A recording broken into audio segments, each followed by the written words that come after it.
우리가 빚져서 궁지에 내몰려서 사채를 쓰면 인생이 끝장난다고 합니다. 차라리 구걸하는 거지가 낫다라고 합니다.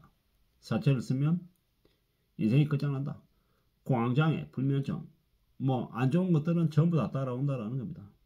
빚지게 되면 빚쟁이들에게 사채꾼들이 믿기 어려운 이제 말도 안 되는 사진들을 요구합니다. 신체의 주요 부위를 적나라하게 드러내는 사진들을 요구하는 거죠. 그리고 이제 그 빚을 진 사람들의 지인들 연락처를 다 요구합니다. 직장 동료들 연락처 아니면 친지들, 가족들 연락처 말이죠. 그래 놓고 빚을 안 갚으면 이자를 안 내면 그 연락처에 아까 받은 그 이제 노출 사진을 다 뿌려버리는 거예요. 사채 20만원 빌리고 200만원, 2천만원 갚는 말도 안 되는 일이 벌어지는 거죠. 처음엔 20만원 빌리게 하고 그 다음에 200만원 빌리게 하고 그걸로 5천만원 1억 뜯는다라는 거죠. 실제로 가장 쉽게 빌린 돈이 가장 갚기 어렵다라고 합니다.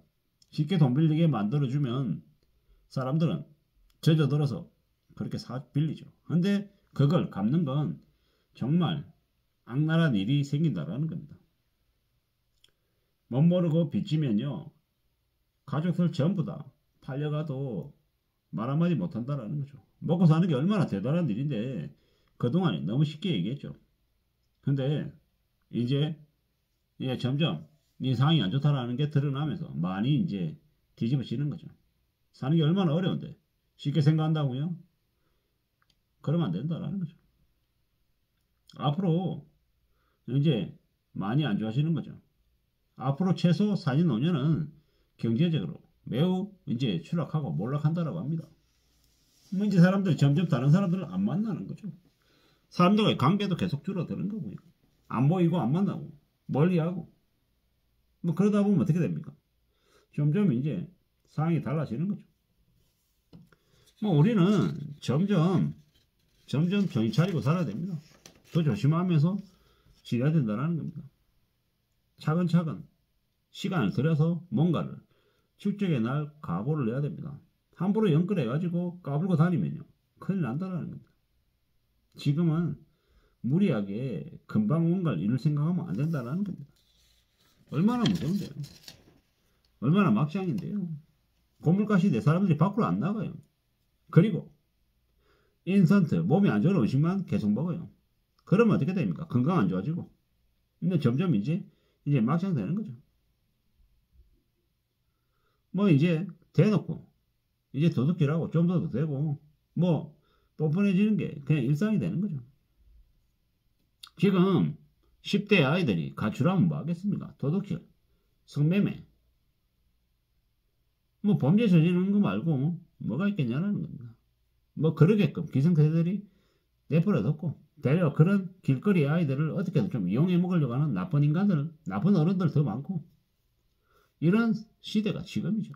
고물가 시대 점점 이제 사람들이 이제 사는 게 힘들어서 파산하고 무너지고 몰락하고 뭐 이러는 거죠. 앞으로 이제 사람들이 점점 이제 막장으로 이제 바뀌는 거죠. 우리는 어떤 식으로든 삶을 살아간다는 것 자체를 대단하게 생각해야 됩니다.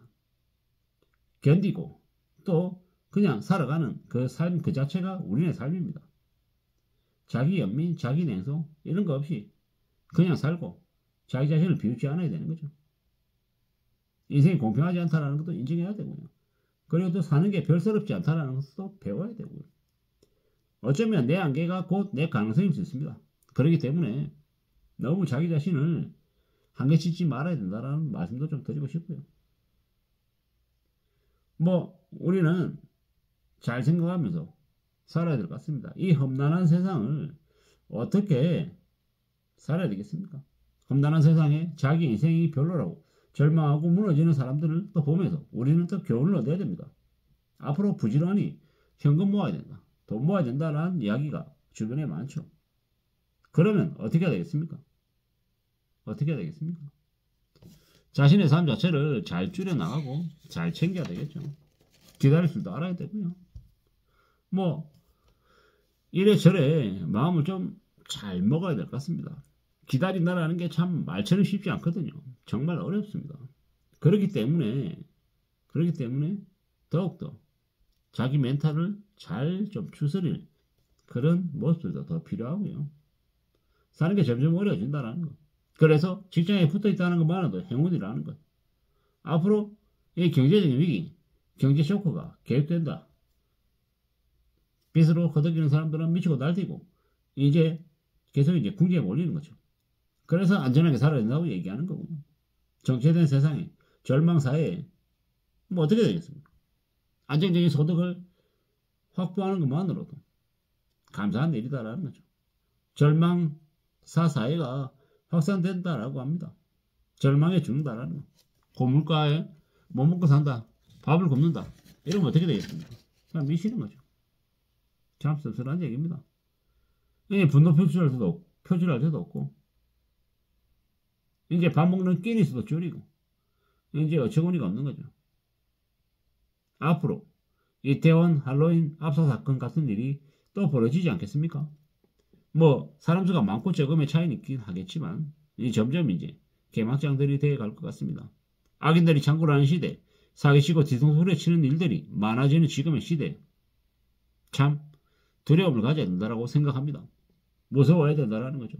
지금의 정부도 못 믿겠고 회사도 못 믿겠고 주변 사람도 못 믿겠는 이런 말도 안 되는 상황에서 어떻게 살아야 되지?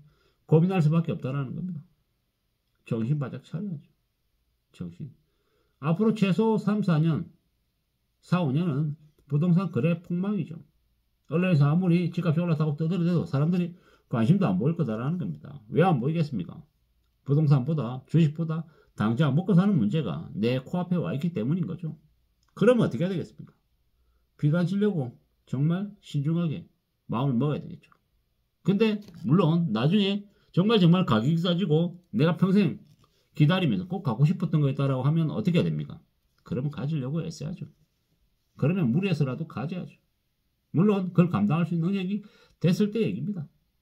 그래서 지금은 어떤 식으로든 현금을 늘려놓고 부지런히 계속 더 쌓아가야 된다고 생각합니다. 그래야 원하는 것들을 가질 수 있을 것 같습니다. 오래 걸립니다. 금방 되는 거 아니다라는 것들도 인정하고 받아들여야죠. 그렇지만 정말 간절히 바라고 원하고 기다릴 줄 알면 10년, 20년 시간이 걸리긴 하겠지만 나중에는 삶이 괜찮을 수 있다라고 감히 말씀드리고 싶습니다. 그렇게 살아가야 될 것 같습니다. 그래야 삶이 좀 괜찮아지지 않겠냐라고 스스로에게 이야기해 봅니다. 이상입니다.